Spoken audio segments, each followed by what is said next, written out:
첫 번째 매장이 성공했다고 두 번째 매장이 성공할 확률이 과연 얼마나 될까요? 모든 헬스장 대표님들이 매출이 좀 나오고 유지가 되고 어느 정도 좀 시간이 지나면 두 번째 매장을 당연히 생각하게 되는 것 같아요. 저도 첫 번째 매장을 오픈하고 두 번째 매장을 오픈하는데 굉장히 쉽게 생각했던 부분이 있었어요. 첫 번째 매장을 운영하던 그 방식을 그대로 적용하면 두 번째 매장도 잘 되지 않을까 이런 생각을 했던 거죠.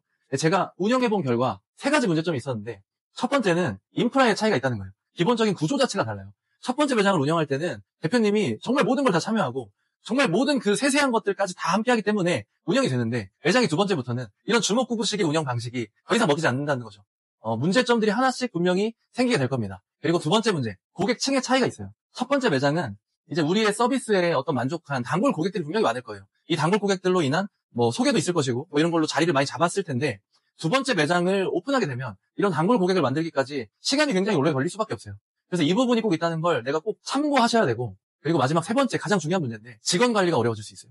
저는 첫 번째 매장을 운영할 때 모든 직원들과 소통하고 직접 교육하고 같이 함께하면서 일했었어요. 근데 매장이 하나 더 생기면 이런 에너지는 당연히 반감이 될 수밖에 없어요. 그래서 직원들이 자율적으로 움직여야 되는 상황들이 분명히 많이 발생할 건데 거기서 분명히 이제 미스가 나기 시작할 거예요. 이런 팀의 준비가 되지 않은 상황에서 고객이 많이 갑자기 들어오는 것도 이제 문제가 많이 발생할 수 있다는 거죠.